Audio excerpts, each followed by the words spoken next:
Buenos días, ¿cómo están? Otra vez en Conversaciones Matemáticas, un nuevo episodio de esta serie en la cual damos cuenta de ese entramado vital, fértil, complejo e inabarcable que es la actividad matemática. Y como siempre decimos, para eso convocamos a los matemáticos. Hoy tengo el placer de que nos acompañe Ana Benavente. Ana Benavente es profesora asociada del Departamento de Matemáticas de la Facultad de Ciencias Físico-Matemáticas y Naturales de la Universidad Nacional de San Luis.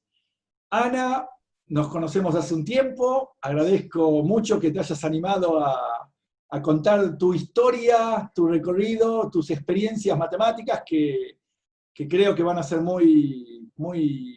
de mucha relevancia y mucha importancia para tantas mujeres, chicas que quieran estudiar matemáticas. Así que gracias, Ana. No, gracias a vos. Gracias a vos, Nino. Por animarte vos a invitar. En la que me metí. Sí. Bueno, va a ser una charla distendida, la vamos a pasar bien. Así que, bueno, Ana, siempre comenzamos las conversaciones hablando de qué es lo que motiva a la gente a estudiar matemática, ¿no? En tu caso, en charlas que hemos tenido, vos me decías que siempre te gustó la matemática, que tenías facilidad, que la matemática te daba un lugar como de seguridad, las reglas eran claras, estaba claro lo que había que hacer. Sin embargo, tu primera elección quizás para seguir estudiando no era la matemática, era la astronomía. Bueno, Sí, te sí, dejo que bueno. empieces a explayarte Bueno, sobre el asunto. espero ser breve. Bueno, sí, en No, realidad explayate como quieras.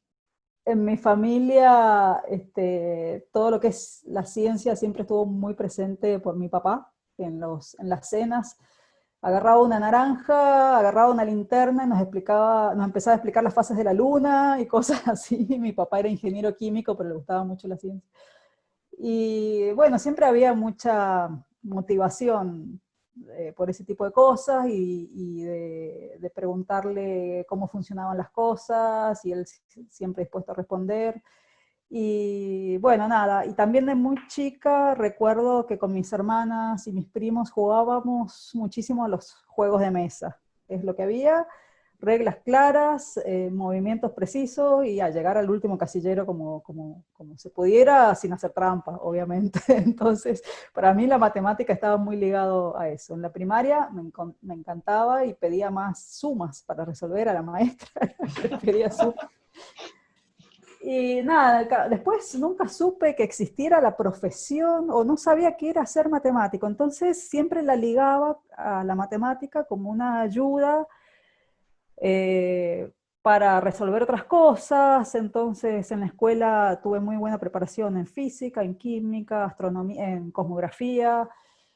Y dije, bueno, a ver, astronomía conjuga la física y la matemática, que es lo que a mí me gusta, y como me gusta el cielo sanjuanino, porque yo soy de San Juan, me voy a mandar por ese lado, por la astronomía. Y nada, después... Perdón, digamos Sí, que vos naciste en San Juan. yo nací en San Juan, sí señor. Y bueno, astronomía, en aquella época no había mucha información de las cosas, me conseguí el programa de La Plata y el de Córdoba, y de la carrera de astronomía, y vi que tenía mucha matemática. Paralelamente a eso, mi papá me dice, bueno, si no estás muy segura de viajar, porque yo nunca había salido de mi casa, y no me animaba a ir a La Plata, la gran ciudad, sola, qué sé yo, a Córdoba, no sabía por dónde empezar, no tenía idea de la vida. Entonces me dice mi papá, bueno, mira, quédate estudiando la licenciatura en matemática en San Juan, que se creó hace un año, y en el camino vas viendo, si te gusta avanzar en matemática, después todas esas materias te las reconocen en La Plata o en Córdoba fácilmente, porque astronomía tenía muchísima matemática. Y así fue que empecé matemática, y después del primer año me resultó fácil la matemática, porque como te decía, en la secundaria tuve muy buena preparación, ya resolvía integrales, límites, y también hacía cambios de bases ortonormales con vectores de 3 dimensiones. Y dije, bueno, pero a ver, la matemática es un placer muy grande para mí, es muy lúdica, me encanta, pero con esto no sé cómo puedo ayudar a la gente con esto. Imagínate, a los 18 años uno quiere salvar el mundo, ayudar, bueno, todo yo, era muy altruista y quería hacer cosas por los demás. Y dije, no, no, me voy a ir a estudiar, no sé, ingeniería. Entonces empecé ingeniería química. Igual que tu papá. Igual que mi papá y que mi hermana mayor, que es ingeniera química. Bueno, dicho sea de paso, mi hermana menor es física, o sea que el combo completo tenía. Y empecé ingeniería, una semana estuve, una semana, clase de cálculo, era toda hacer cuentitas, cálculos, no era análisis, era cálculo. Me empecé a aburrir, dije, pero acá no se puede profundizar en nada. En química me empezó a molestar y no podía profundizar. Y me di cuenta que lo que me gusta es la matemática y cómo modelar situaciones con la matemática. Y no era que me gustaba la astronomía, era que me gustaba la matemática que había detrás de la astronomía, las cuentas que hacía para los modelos que hacía para qué sé yo, calcular algunas trayectorias o cosas, igual que en la física. Me gustaban los modelos matemáticos que había detrás de eso y cómo llegar ahí. Entonces de ahí que dije, bueno, vuelvo a matemática. Y terminé en matemática. Así que en Pero, San Juan, en la facultad de... Sí, dale. no, no, sí, sí, Ah, no, terminé matemática en la Facultad de Filosofía, Humanidades y Artes. Ahí estaba la licenciatura en matemática. claro. Y De la Universidad Nacional de San Juan. Universidad Nacional de San Juan, sí, porque ahí qué raro la matemática en esa facultad, pero bueno, ahí estaban los profesorados, entonces la matemática se desprendió con el plantel docente de los profesorados. Claro, o sea, ya estaba la carrera de profesorado de matemática y sobre Eso, esa base exactamente, constituyeron la licenciatura en ciencias matemáticas. exactamente, ajá, exactamente, pero el plantel docente, o sea, era una carrera que tenía un solo año, yo era la segunda promoción, y eran todos profesores, el plantel docente eran profesores que estaban haciendo su doctorado con gente de Bahía Blanca, en álgebras de la lógica, y ellos ya eran grandes, bueno, era un esfuerzo muy grande que estaban haciendo ellos para sostener una licenciatura y además hacer sus propios doctorados. Pero bueno, después invitaron profesores visitantes de San Luis y de Mendoza. Entonces, ahí tuve el placer de hacer algunas materias, ecuaciones diferenciales, por ejemplo, con Virginia Vera, Virginia algo Pérez es una doctora de de Mendoza, Mendoza, de la Universidad de de Mendoza. Mendoza, de la Universidad de Cuyo, digamos.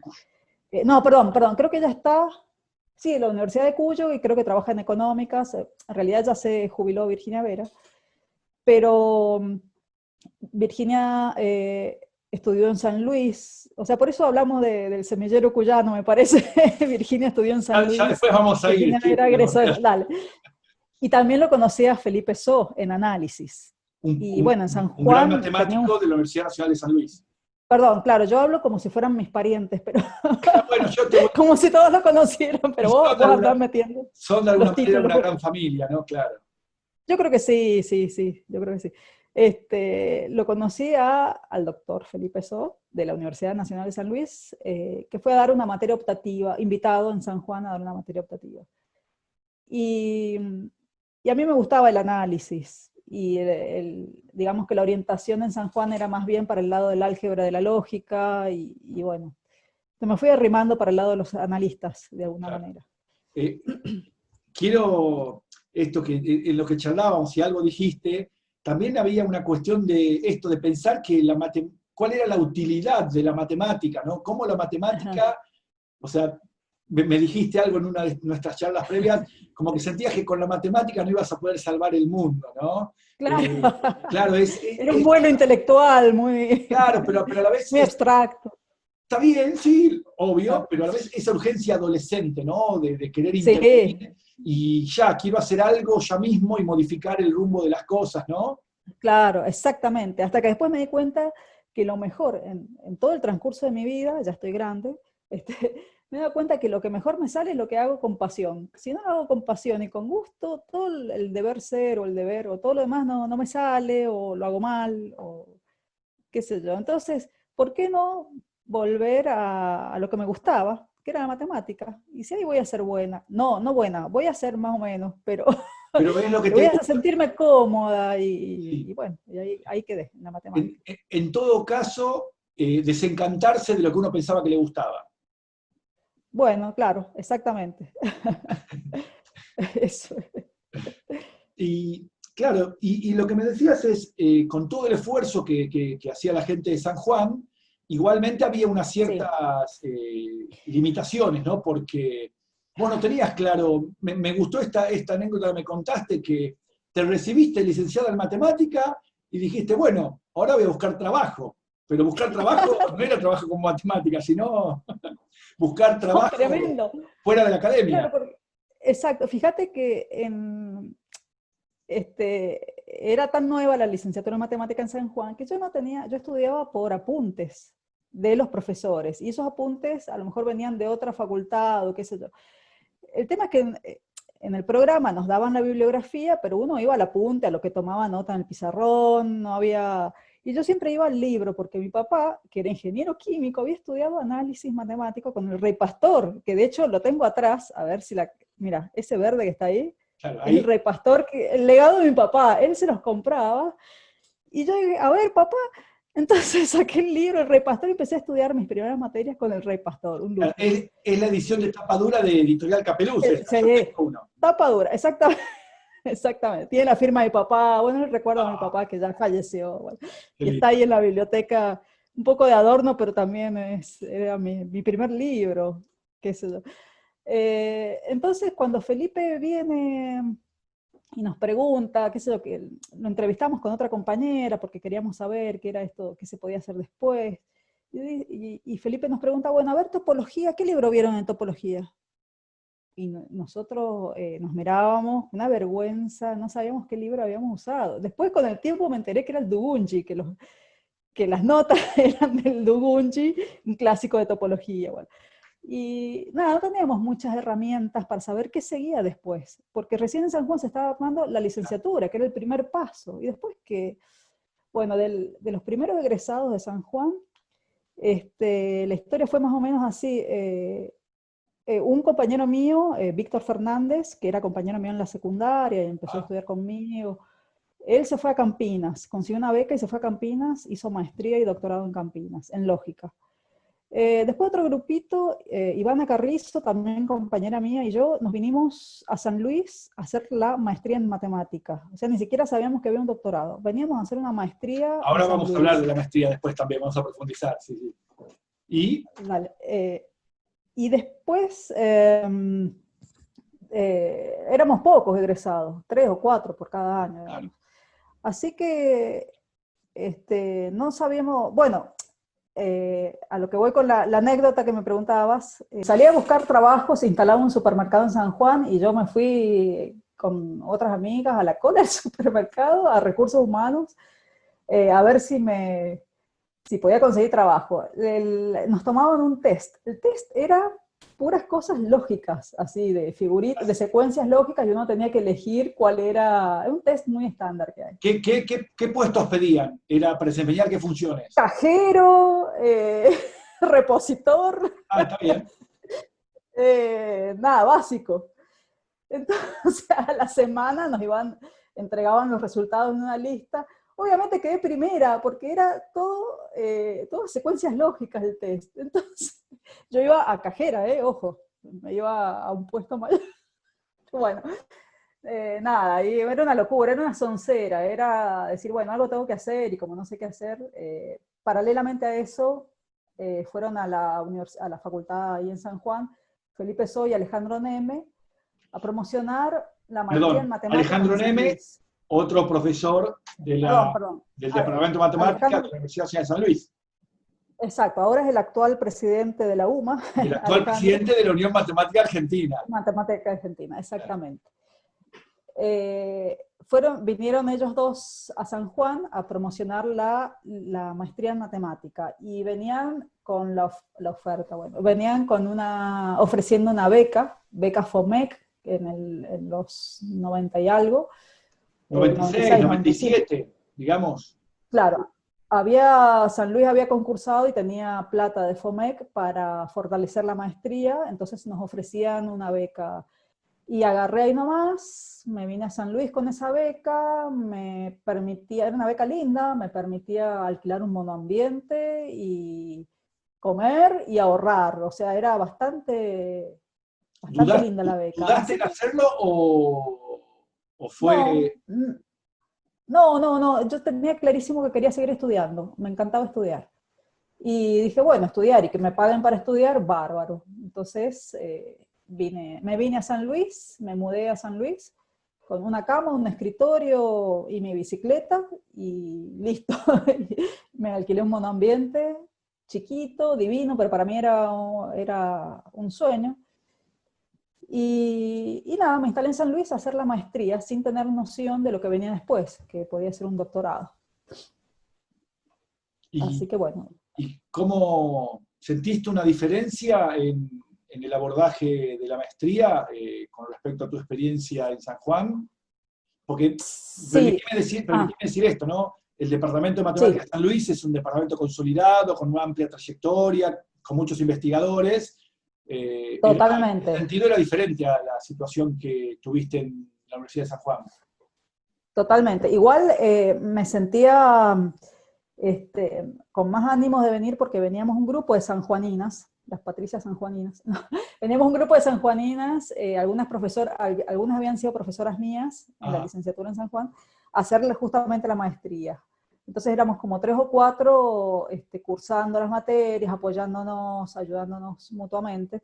Y tenía mucho miedo. Nos tomaron un examen de ingreso y supimos realizarlo bien, con lo cual nos dio más seguridad y después con el tiempo suspendieron el examen de ingreso a los egresados de la Universidad Nacional de San Juan, o sea, porque los venían con nuevos una buena egresados. formación. Veníamos con, sí, veníamos bien, entonces no se tomó más examen de ingreso.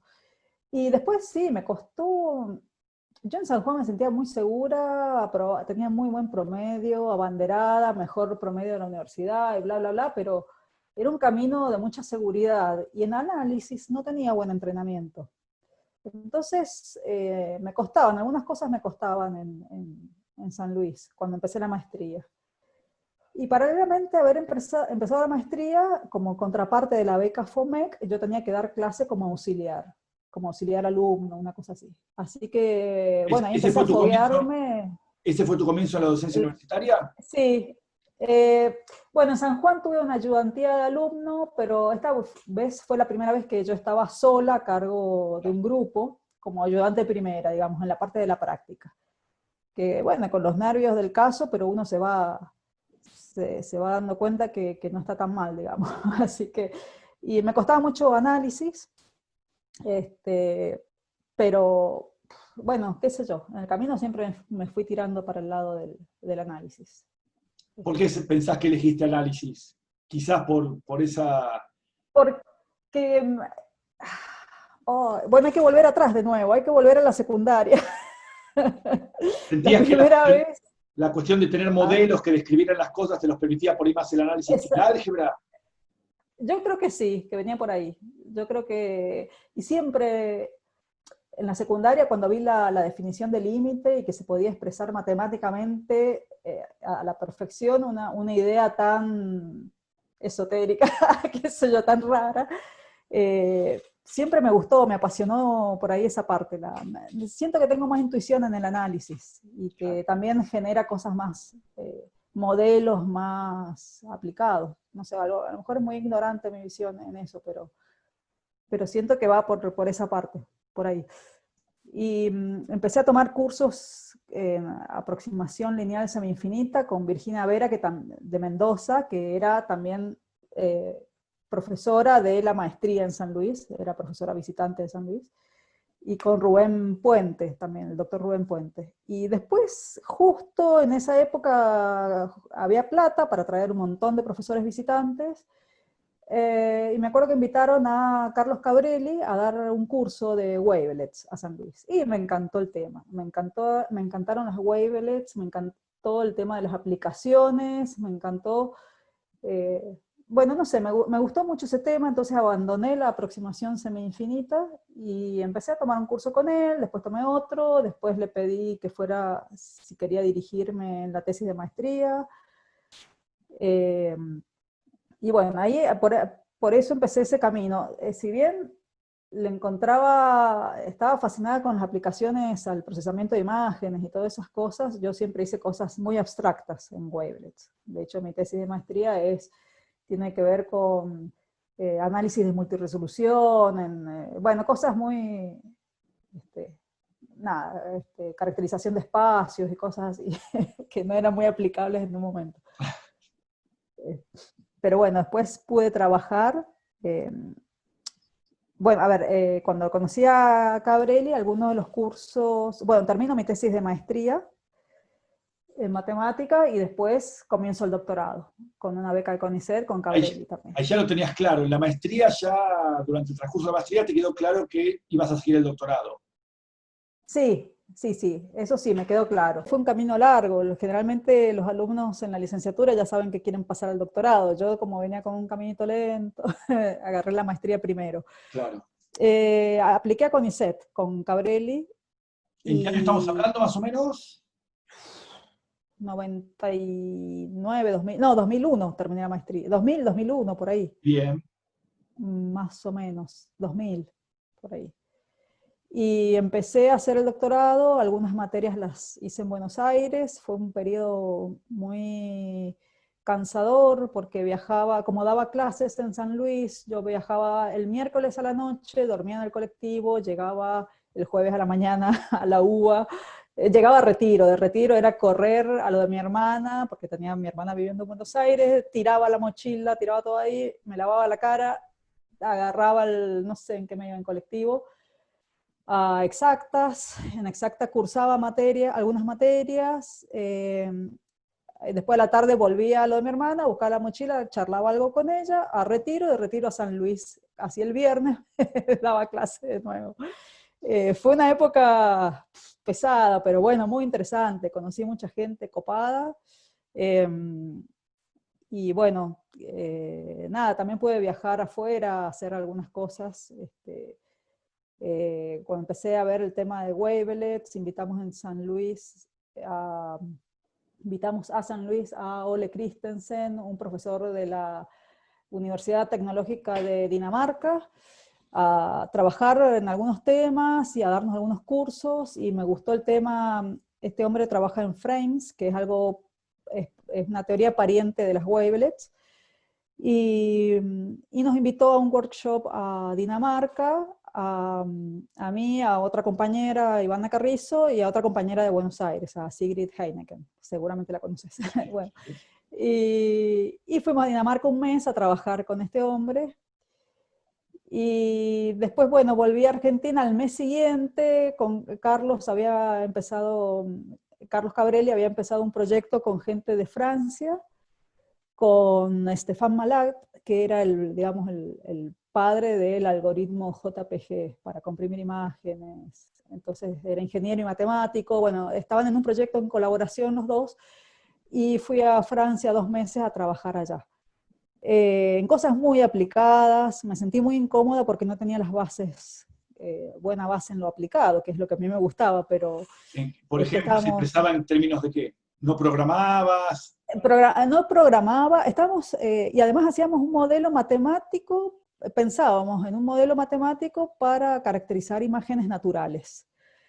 Entonces yo no había hecho matemática aplicada en el sentido de cómo se piensa un modelo, qué experimento ves, cómo modelarlo matemáticamente, después contrastarlo con los ejemplos, y bueno, fue muy interesante igual. Bueno, aprendí a programar allá a los ponchazos, pero en 2 meses avanzamos un poco en ese modelo. Estás haciendo matemática en vivo y en directo, ¿no? O sea, veías Claro, esto que decíamos de hacer modelos, quizás. ajá, exactamente. Por eso siempre iba tirando hacia eso, hacia lo aplicado. Eh, pero igual me sentí muy incómoda por no tener, no tenía muy claro cómo era. Y después, bueno, eso fue en el 2001, con toda la crisis que hubo en esa época, se cortó la colaboración, los subsidios, o empezó a devaluarse la moneda. Bueno, no hubo más viajes a Francia, cortamos con ese proyecto. Entonces, pero nada, después yo elegí, o sea, todo eso era mientras yo elegía qué tema hacer en mi doctorado. Esos me pasé un año probando cosas. Y finalmente con Carlos decidimos un tema bien abstracto y terminé haciendo el doctorado en ese todo dentro de wavelets. Claro.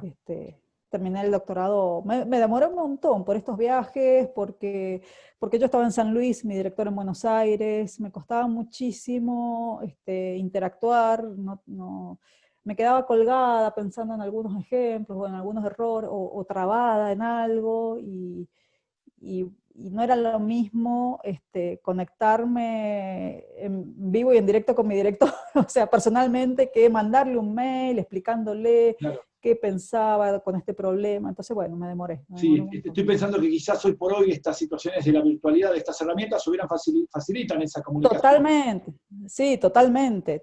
Y por otro lado, bueno, Cabrelli viajaba mucho a Atlanta a trabajar allá se me olvidó el nombre. Bueno, a trabajar allá, y entonces se pasaba 6 meses allá y más desconectada me sentía Claro, yo, y claro, tampoco yo no hacía mucho para conectar, ¿no? claro. Entonces, Claro, sí, por ahí no así es la situación que ideal, pero bueno.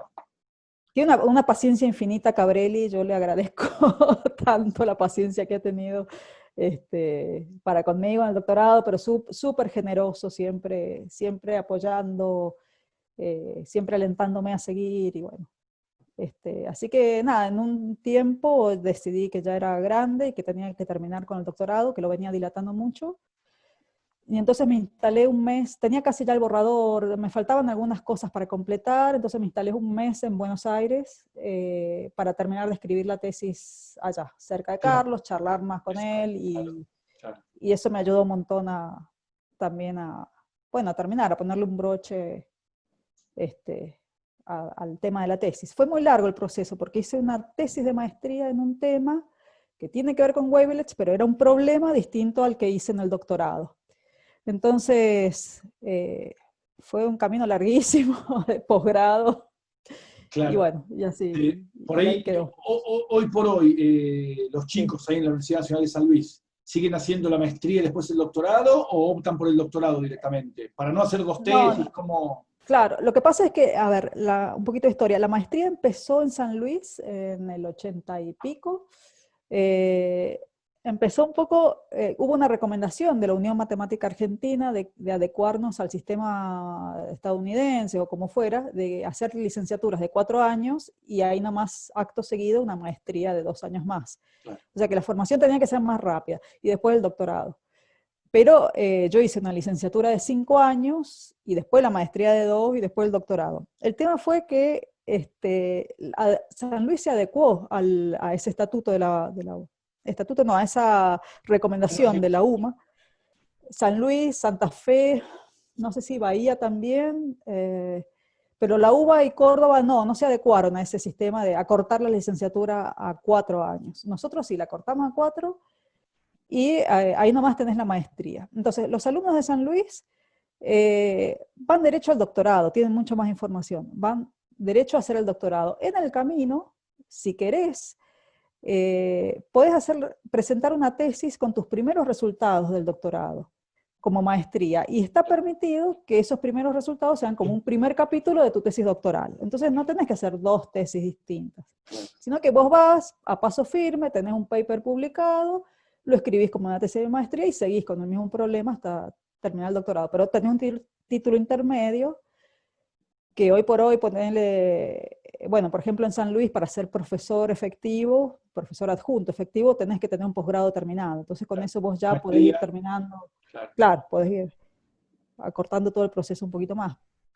En mi época no, la maestría fue un problema matemático, la tesis doctoral fue otro problema matemático. Entonces sí, eternamente estudiando. Y Eh, bueno, no llegué muy lejos. sí, como que no. Eh, Eso eh, no. bueno, una vez que terminaste el doctorado, Sí. ¿cuál era tu futuro? ¿Qué pensabas? Y ahí entramos quizás a tratar algunos temas interesantes sobre los que hemos hablado, sobre el rol de la mujer en la ciencia, en particular en la matemática. ¿Cómo te encontraste? O sea, ¿estabas un poco cansada después de haber terminado el doctorado? A la vez, ¿querías Eh, hacer tu familia? ¿Cómo conjugaste esas cosas que claro, para la mujer siempre es muy difícil? Bueno, estaba obviamente cansada de hacer el doctorado, pero una vez que hice la tesis dije, bueno, acá hay que publicar salió un par de papers que había que publicarlos. Y también dije, uy, che, ya estoy grande, tengo que tener hijos, tenía 35 años, entonces Claro. Pero, perdón, decidí, ¿tengo que tener sí, hijos? ¿Te lo obligabas o querías tenerlos? no la tenía muy clara, ¿puedes creer?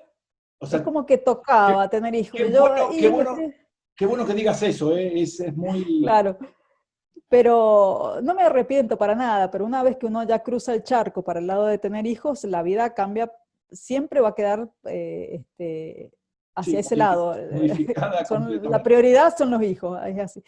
Decidí tener hijos y pensé que iba a poder conjugar la vida que tenía antes con hijos más el estudio. Entonces, termino mi tesis doctoral, quedo embarazada de mi primer hijo, de Iñaki, y ahí yo tenía en mente, tenía un caminito trazado, tengo que publicar esto, voy a la escuela SIMPA a tomar un curso, venía Carlos Pérez de España a dar un curso sobre pesos de Mackenhop, que tenía mucho que ver con mi tesis, Una entonces escuela quería CIPA profundizar. que se hacía ¿dónde?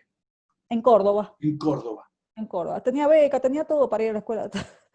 Pero me agarró tan mal parada el embarazo, el primer trimestre, me sentía muy descompuesta, muy mal, ¿no? No me imaginaba ni siquiera bancándome el viaje en colectivo hasta Córdoba. Entonces dije, no, suspendo. Y así fui suspendiendo, suspendiendo y entrando en una inercia de primero mi hijo, estaba fascinada con la maternidad, fascinada con mi hijo, aprendiendo un montón y eso, toda una revolución tremenda que me fui bajando del tren de a poquito y dedicándome solamente a la docencia, que es para lo único que me daba el cuero, sinceramente, dedicarme a la docencia. Paralelamente a esto, bueno, mi pareja, el padre de mi hijo era doctor en física, es doctor en física, entonces también tenían las mismas obligaciones y los dos muy metidos en el quehacer universitario. Y me fui bajando del tren. Y al año dije, bueno, no quiero tener un hijo, quiero dos. Quiero otro más porque va a ser muy difícil la responsabilidad de tener un solo hijo y que ese hijo tenga que después ver qué va a hacer de sus padres. Entonces mejor si tiene un hermanito. Quedé embarazada y tuve a mi hija Amparo. Y bueno, fueron 2 años más dedicada al cuidado de ellos y dedicada solo a la docencia, lo que podía hacer en ese momento. Entonces me fui olvidando de los problemas matemáticos que tenía en la cabeza, no pude con todo. La verdad que yo admiro a las mujeres que han podido con los hijos, con el doctorado, este, con las ambiciones que tenía y han podido seguir. Yo la verdad que asumo que no pude seguir concentrada en la matemática. Me concentré mucho con el tema de los hijos y bueno, y pues, dar clase lo mínimo que podía. Y después, bueno, una vez que fui entendiendo y fueron adquiriendo autonomía mis niños, empecé de nuevo a concentrarme en algunos problemas matemáticos, empezamos a invitar de nuevo a Ole Christensen a que viniera a San Luis, entonces empezamos a trabajar con él y empecé de nuevo, así de a poquito, remando en dulce de leche, como suelo decir, a conectarme de nuevo con la matemática, pero bueno, con mucho tiempo perdido entre medio, ¿no? Bueno, por ahí no Eh, diríamos tiempo perdido, perdóname que bueno, claro, corrija. perdido en lo académico, Claro, claro, no sé, claro. Sí, eh, pero ¿sentías vos que tenías mucha más responsabilidad con tus hijos que el padre de tus hijos? ¿Cómo?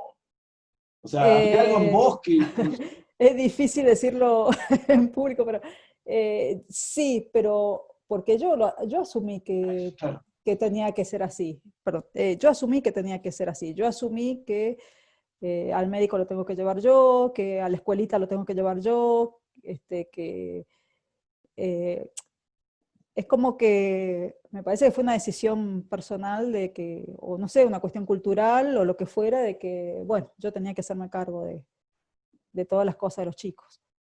Eh, y así. me contabas una anécdota de que esto que ya surgió en varias charlas con Ajá, matemáticas, de que hay sí, cierto discurso instaurado que es es intangible, uno no lo ve, los tenemos todos como incorporados, ¿no? Me contabas que tu madre, maestra, se fue a estudiar estadística a Chile y tu padre se hizo cargo de ustedes. Sí, Y quizás en los 70 eso era algo raro, ¿no? Era casi... era Sí, usual. en eso mi padre era un fenómeno en eso porque él promovió que mi mamá se fuera 2 meses a Chile y él se hizo cargo de sus 3 hijas, que éramos chiquititas, yo iba a jardín de infantes, más la ayuda de mi abuela, más mis tíos que vivían cerca, pero era algo impensado en esa época y que mi papá, ingeniero químico, laburando en la universidad, con todas sus responsabilidades, pudiera él decirle, sí, anda a estudiar tranquila, que yo me hago cargo de las 3 nenas chiquitas, ¿entendés? Pero de alguna manera no sé por qué yo no reparé en eso, y entonces yo fui asumiendo que no, que era responsabilidad mía hacerme cargo de los niños, o qué sé yo, y no dedicarle tanto tiempo a lo que me gustaba, que era pensar o colgarme con algún problema matemático y pensar en eso. Claro, por ahí No sé. lo que Si es tenemos una que... cuestión social, cultural, o qué es, dónde se aprende a tomar esas decisiones. ¿En qué época de la vida uno toma decisiones de ir por ese lado? No Claro. sé. Bueno, yo considero que tenemos que tratar de que eso que era excepcional, por ahí eso que en su momento tu padre hizo era excepcional, tiene que ser lo normal, tiene que ser lo natural, ¿no? No debería ser un hecho Aspiro a que sea excepcional. así. Y- Claro, y- debería ser así, algo y- compartido. claro. ¿Y qué pensás ahora con respecto al rol de las mujeres en la matemática? ¿Cómo ves ese papel? ¿Qué te gustaría modificar? Bueno, a ver, en el país hay mujeres re grosas, como te decía recién, grosas con hijos que han hecho un camino impresionante. Y que en ese sentido me da vergüenza contar mi historia, porque yo, o sea, lo asumí distinto, qué sé yo. Pero creo que a nivel institucional hay mucho, está el famoso techo de cristal para las mujeres. De hecho, el Departamento de Matemática de San Luis, los únicos que son titulares son hombres. Entonces me puse a pensar, ¿qué pasó? Y bueno, los hombres pudieron hacer un recorrido en su historial de hacer doctorados, posgrados afuera y todo, y siempre atrás una mujer sosteniendo la vida familiar y de la casa. No es el caso de todo el mundo, pero creo que es una generalidad de que hay toda una generación de hombres ocupando puestos muy altos porque han tenido un sostén atrás de mujeres que han podido sostener la otra parte, la vida familiar o la casa o lo que fuera. No sé, ahora supongo que las cosas van cambiando y que, o sea, nos estamos como sociedad deconstruyendo muchas cosas y creo que ahora ya no va a ser la generalidad, pero hasta el momento sí, de nuevo, el ejemplo, el Departamento de Matemática de San Luis, la mayoría somos profesoras mujeres y los titulares son hombres. Entonces algo dice, y bueno, en mi humilde razonamiento creo que los hombres han podido hacer un camino más sostenido atrás por mujeres. Sin desmerecer lo que han hecho cosas geniales, pero Pero tenían esa ayuda. María Julia Redondo, en la conversación que tuvimos hace poco, ella hizo los números con respecto a la cantidad de profesores del Departamento de Matemática de la Universidad Nacional del Sur. Ajá. Y están equiparados en términos de profesores, suponete hay 70, 35 y 35, hombres, 35 Sí. mujeres. Lo que Ujú. ocurre es que la mayoría de las mujeres están en la categoría más baja, que es profesor adjunto. Claro, exactamente, exactamente. Y asumimos muchas tareas, sobre todo organizativas, de gestión. Creo que las mujeres asumimos siempre esa tarea de abajo, de construir desde abajo, y bueno, la toma de decisiones las hacen a lo mejor los hombres. Pero bueno, no sé, no quiero No, pero generalizar mucho, pero bueno, claro, cada lugar tiene sus particularidades, pero esas singularidades van sumando a lo que es el quehacer matemático en la Argentina en última instancia, ¿no? Eh, ajá, y, sí, exactamente. y conocer lo que ocurre en cada uno de los lugares es como, me parece que nos va a dar una idea más acabada de cómo emprender reformas genuinas, ¿no? A largo plazo, Ujú, ujú. que Sí, permitan sí, bueno, la igualdad. exacto, exactamente, sí, sí. Ojalá se tienda para ese lado, este, tienda todo para ese lado. Pero bueno, me ha tocado por ahí en un concurso, concursar con otro colega, varón, donde en el acta, qué sé yo, a él le ponía, bueno, tiene beca de CONICET, lo cual denota que tiene un gran compromiso para la investigación, un concurso de auxiliar o de JTP, creo que era. Y después Benavente en el acta, tiene beca de CONICET. Y nada más, punto. Entonces digo, ¿para qué pasó acá? Y bueno, nada, no quise hacer mucho lío, no me cargué mucho, no Claro. cargué mucho las tintas. Sí hablé con los profesores que fueron jurados, les planteé mi molestia. Estaba bien que ganara mi compañero, estaba bien, pero quedaba muy feo escrito, quedaba Claro, muy... claro, esa distinción, Claro, de que él tenía beca de CONICET, lo cual era, qué sé yo, y yo beca de CONICET, nada más. eh, Ya está, qué sé yo. Ya, bueno, sí, María Julia Redondo describió una situación similar en un concurso, así ajá. que, eh, bien. Eh, Vamos, ahora sí, como hacemos en todas las charlas, a que ¿Qué nos viene hoy? cuentes el sentido de esta frase, el semillero cuyano, cómo se te ocurrió, qué representa para vos esta idea. Ajá. Bueno, el semillero cuyano me parece que es una construcción colectiva a ver, estaba el departamento consolidado que es San Luis, pero generó justamente San Luis posibilidades para Mendoza, para San Juan, de que de alguna manera nosotros emprendiéramos algún camino un poco mejor de lo que ya había en ese momento. Entonces, de hecho, la maestría de matemática de San Luis todavía tiene alumnos, y el doctorado tiene alumnos de Cuyo, o sea, de San Juan y de Mendoza, básicamente. Y me parece que ha sido un esfuerzo muy grande, un mérito muy grande de la Universidad de San Luis, y un esfuerzo muy grande que hemos hecho nosotros también los sanjuaninos, también los mendocinos, para generar más matemáticos y matemáticas. Y bueno, en San Juan se han consolidado ya 3 grupos de investigación, que era impensable cuando yo egresé, digamos. Entonces, hay un grupo de estadística, dirigido por Adriana Mallea, que hizo su doctorado en San Luis. Está el grupo de lógica pura, dirigido por Víctor Fernández, que hizo su Tu doctorado en compañero de secundaria Campinas. que fue a... Claro, mi compañera, exactamente, mi compañero. Y está hay un grupo de álgebras de la lógica, dirigido por Pelaitay, creo que es un chico joven, que espero no equivocarme, pero creo que hizo su doctorado en Bahía Blanca, no estoy muy segura. Hay una chica de profesorado de San Juan que con beca de CONICET hizo el doctorado en Santa Fe en lógica con Manuela Busaniche. Y bueno, nos hemos ido, las semillitas han ido cayendo por algún lado. Y bueno, acá estamos, qué sé yo. Creo que San Luis ayudó mucho, aportó mucho a la consolidación. Ah, perdón, me olvidé el grupo de teoría de juegos de San Juan, que se desprende bueno, dirigido por Delphi Femenía, que también hicieron su doctorado en San Luis.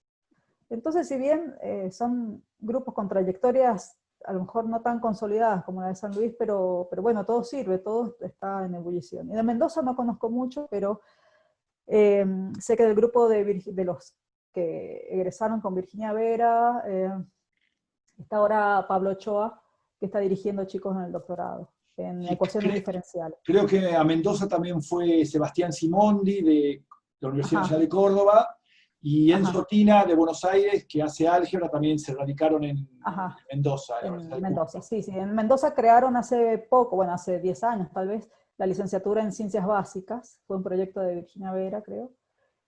Y, y bueno, eso también fue también otro semillero de gente, de matemáticos y matemáticas. Así que bueno, nada, es como que de a poquito van surgiendo grupos nuevos eh, en otra parte del país, ¿no? En Cuyo. Digamos, Sí, gracias al aporte puntano. claro. O sea, que, claro, es un núcleo interesante el de Cuyo, por eso me parece muy atinada Ajá, la leyenda del semillero cuyano. Claro, claro. San Luis Incluso, desde siempre tiene como ya lo dijimos, tiene una trayectoria mucho más, asentada, ¿no? Sí, sí, sí, sí, sí. Incluso intentamos traer gente de Buenos Aires a San Luis, siempre con algún contrato semestral para que después puedan quedarse. De todos, vinieron muchos porteños y porteñas, eh, gente joven a probar un semestre, pero bueno, siempre es muy difícil traer gente al interior a que se radiquen porque ya tienen su vida formada de alguna manera, tienen que venirse con pareja, con hijos, y es un poco difícil. Pero sí se radicó acá Analía Silva, de la UBA, que hace ecuaciones diferenciales. Entonces ella ha armado un grupo muy interesante también acá en el departamento de matemáticas. ¿No? Y ella sí se quedó acá en San Luis. Claro. Bueno, ese es un Puntana, tema. ¿Cómo? Ya hizo cambio de domicilio, ya es puntana. Ah, bien, ya se radicó. Claro, ya tiene su primer hijo puntano, así que... Ah, bueno, claro, claro. Claro, pero bueno. Ese es un tema que surge también en algunas de las conversaciones. A mí me interesa discutirlo, que por ahí los recursos matemáticos están concentrados en pocos lugares y hay necesidad en otros lugares del país y cuesta movilizarse. Es cierto que si uno ya tiene una familia, es difícil, pero eso enriquecería el desarrollo matemático de otros lugares del país, ¿no? Totalmente, totalmente, sí, sí, sí, sí. Con la colaboración conjunta con distintos grupos o radicando gente en otras provincias, sería mucho más homogéneo. Igual ahora, tecnológicamente hablando, hay muchas más facilidades para interactuar online con otros matemáticos y hacer trabajos en conjunto ya sin movernos de la casa. Claro. Esta pandemia nos ha enseñado a movernos de otra forma. Sí. Bueno, por de pronto, la reunión anual de la Unión Matemática Argentina va a ser, creo, la que va a tener más asistentes, ¿no? Asistentes virtuales, por supuesto. Virtuales, sí, sí, sí, sí. Bueno, la Virtuma se llama. Claro. La Virtuma, primero este año se iba a hacer en la reunión anual de la UMA, se iba a hacer en Neuquén, pero con todo esto de la pandemia se suspendieron todos los congresos presenciales. Entonces, la comisión directiva de la cual formo parte, dijimos, bueno, hagamos algo, tal vez se podría hacer vía Zoom algunas conferencias, o sea, tomar de la reunión anual las conferencias. Es fácil, era fácil organizar eso, lo invitas al conferencista, por lo menos que tuvieran las principales, la conferencia de Red Pastor, la Domínguez, bueno, todo eso. Y después dijimos, bueno, pero ¿y qué hacemos? ¿Hacemos comunicación científica? No, es un lío, qué sé yo.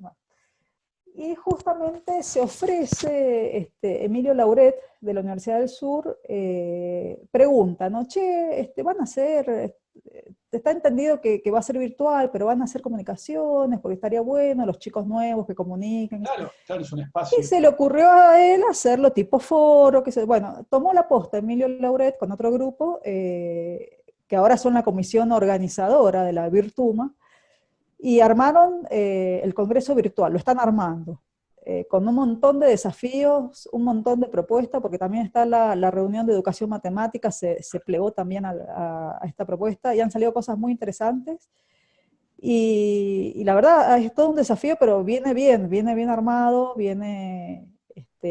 están haciendo un trabajo impresionante la comisión organizadora, tremendo el trabajo. Y en cierta forma la comisión directiva nos aliviaron un poco el trabajo y la ignorancia de no saber cómo llevar a cabo una reunión virtual. Pero bueno, ahí estamos, te habrás inscrito ya, me imagino. El chivo. Todavía no. Estamos haciendo algunas cosas también, pero ya daremos detalles. Muy bien. Próximamente. Algunas sorpresitas hay.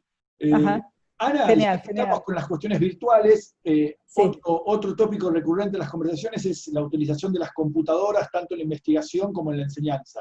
De hecho, justamente lo estás poniendo de manifiesto. La virtualidad nos presenta un nuevo panorama. Yo considero que asistimos hacia un cambio de paradigma, tanto en la enseñanza como en la investigación matemática. ¿Qué pensás al respecto? Ha sido más que paradigma, un desafío tremendo para nosotros. En particular, yo siempre he usado la computadora, como te decía, no sé programar, pero he tratado que las dificultades que yo he tenido con cosas muy básicas no las tengan mis alumnos. Y entonces, cuando cuando daba la materia optativa, no sé, o una materia series de Fourier, siempre los hacía graficar la serie de Fourier de orden tal, de tal función, o sea, no era solo calcular coeficientes, sino era hacer gráficas, estudiar el fenómeno de Gibbs, bueno, cosas que yo no había tenido a mano. Entonces, como dar un pasito más allá, facilitarle la vida a los tipos con cosas que yo no tuve y que las fui aprendiendo conforme las iba enseñando. Entonces, usaba, y siempre me apoyo de las gráficas, qué sé yo, trabajo en Maple o en GeoGebra o en lo que sea más fácil, para mis clases. Siempre alguna construcción gráfica tengo que hacer. Hay un teorema genial, divino, que es el de la unicidad de series de Fourier, que yo en mi materia, en la materia que doy, variable compleja y análisis de Fourier, uso el libro el Stein y Shakarchi. Dificilísimo el libro, pero me encanta. Y el teorema no está muy bien, le faltan algunos pasos para... entonces, bueno, los pasos para demostración, no es que le falten pasos, es muy escueta, hay que imaginarse Sí. cómo unir todas las oraciones. Y siempre se me hizo mucho lío hasta que si se me permite el término, lo desculé bien y entonces tiene toda una construcción hermosa de unos polinomios trigonométricos que hacen que fallen ciertas o sea, uno lo demuestra por lo absurdo. Entonces, en la construcción de esos polinomios trigonométricos, coseno de tita más epsilon, hay que elevarlo a la k y hay que imaginarse los gráficos y por qué en cierta zona esos gráficos explotan, por qué en otra zona no van a aportar demasiado las integrales que uno tiene que acotar. Entonces, y dije, bueno, más sí, me la mando en GeoGebra y me mandé una demostración preciosa con unos gráficos divinos, yo emocionadísima. Mis alumnos no sé si se emocionaron, Bueno, pero nada, eso, me gustaría aprender a programar, pero creo que ya no sé, no sé hay si... tiempo. Uno aprende con la necesidad de algo concreto. Claro, Digo, no no es hay que uno se problema. va a poner a programar porque sí, es porque lo necesitas ya. Me apoyo mucho de los gráficos cuando estoy pensando en algún problema matemático, me facilita la vida. Qué sé yo, saber si esto converge, si no converge. Primero lo veo en el gráfico y después, si no, por ahí estoy pensando y me pierdo mucho tiempo si no lo veo en un gráfico primero. Sí, es un gran soporte. Pero Y no, y ahora querías, el desafío es dar clase. ¿Cómo se da clase? Qué sé yo, cómo se da. Es no, dificilísimo. es algo A los que puntazos. estamos todos pensando. Pablo Groisman, en alguna charla que hicimos, decía que Ajá. hay mucha gente pensando al mismo tiempo sobre cómo enseñar. O sea, esto va a modificar nuestras prácticas, nuestros modos Totalmente. de abordar el Sí, sí, conocimiento sí. matemático. Pero todo, desde tomar el programa de la materia y decir, ¿para qué daba esto? Esto es datos, es el cohete, lo esencial es esto y esto, y el alumno tiene que aprender esto, el resto es porque es lo que yo quiero enseñarles a ellos, no lo que ellos deben aprender, todo mal, todo mal, todo mal, fue prueba, error, todo el Claro, claro, tiempo. sí, sí, Y acorté la materia, lo esencial, y bueno, me llevó mucho tiempo también, hacer las sí. clases en Beamer, para que tuvieran algo. Después me compré una tableta para escribir, entonces le escribía en pantalla, compartía pantalla, una reunión por semana era suficiente, no había que atosigarlos, después discutir prácticos y cosas así. Pero qué, qué esfuerzo. Y ahora viene el segundo cuatrimestre. Está El bien. mismo esfuerzo. ¿Qué materia vas a dictar el segundo cuatrimestre? Segundo cuatrimestre es una materia que es como un seminario para los chicos de la licenciatura en matemática, de primer año. Los licenciados en matemática cursan cálculo 1 y álgebra 1 junto con los de computación, los Claro, físicos, entonces lo ven muy calculatorio y con poca profundidad. Entonces en el seminario retomo temas como cuantificadores, escritura matemática, límite, la definición epsilon delta de límite, sucesiones y series. ok. Y con eso entrenarlos con cosas que no, un poquito con más profundidad de lo que no vieron en cálculo o en el álgebra. Bien. Pero bueno, peor, porque es seminario. Encima, ¿cómo hago para hacer algo virtual? Un seminario virtual que todos comenten, que todos Bueno, resuelvan. ahí surgirán Peor, peor. ideas seguramente. Sí, sí, sí, estamos trabajando, estamos pensando en eso. Ana, ya hace una hora que estamos Bueno, charlando más o menos, ¿viste? ¿Eh? sí, tremendo. Bueno, editalo. En esto, Cortar algunas partes. claro, en estos tiempos de modernidad en el que la gente por ahí no mira tanto tiempo, bueno, Sí. igual lo puede mirar en etapas al video. Ajá. ¿Querés decir algo más? ¿Compartir alguna reflexión final? Primero agradecerte por este esfuerzo que estás haciendo vos. Estas charlas son geniales. No la mía en particular, porque has entrevistado gente muy grosa. Pero no, primero agradecerte lo que estás haciendo, me parece genial para la difusión de la matemática. Me has hecho pensar un montón, o sea, es como que uno se detiene pocas veces a pensar en el recorrido que hizo. Entonces me ha servido bastante para entender cómo fue el desarrollo en Cuyo, qué esfuerzo se hizo colectivo para que surgieran más matemáticos y matemáticas. Y por otro lado, nada, en el camino, además de aprender mucho de matemática, creo que he aprendido de gente muy importante, como Felipe So, como Carlos Cabrelli, como Sergio Favier. He aprendido mucho el compromiso con lo institucional, en el sentido de, hay una comisión, hay que estar. Está la Unión Matemática de Argentina, hay que estar como secretaria, secretario, o en la comisión directiva, con cosas, laburo que no reditúa en plata, en nada, ni siquiera en tu currículum casi, porque son ítems que nadie te los valora. Pero hay que estar en la construcción de la matemática en el país, hay que allanar el camino para los que vienen atrás, y hay que seguir manteniendo esta organización, ¿no? Que es la Unión Matemática Argentina, y participar, y aunque no te reditúe más que en el saber que hay que juntar a la comunidad matemática y para trabajar en problemas en conjunto y posicionarla a nivel nacional, internacional y como sea. Creo que esa conciencia de lo institucional y de la participación y del compromiso con eso la he adquirido de estos profesores que te he mencionado recién. La matemática es una construcción colectiva, todos en mayor o menor medida aportamos al conocimiento matemático, a la difusión, a la enseñanza, y se nutre de todos nuestros aportes, ¿no? Y todo lo que podamos hacer, bienvenido sea para mejorar la enseñanza y la investigación en matemáticas. ¿Sabés qué? Y otra cosa que creo que te la comenté y surgió a partir de estas charlas, sin querer, yo no lo tenía del todo claro cuando comencé esta serie de conversaciones, pero estamos reconstruyendo la historia de la matemática argentina de los últimos 40 años, sin querer, no lo tenía claro eso. Pero al ir hablando con gente de Bahía, con gente de Mar del Plata, con vos de San Luis, con gente de Buenos Aires, así, es muy interesante esto que ha surgido, de poner en valor los diferentes esfuerzos de los matemáticos en diferentes lugares del país, ¿no? No lo tenía claro cuando empecé esto, Ana.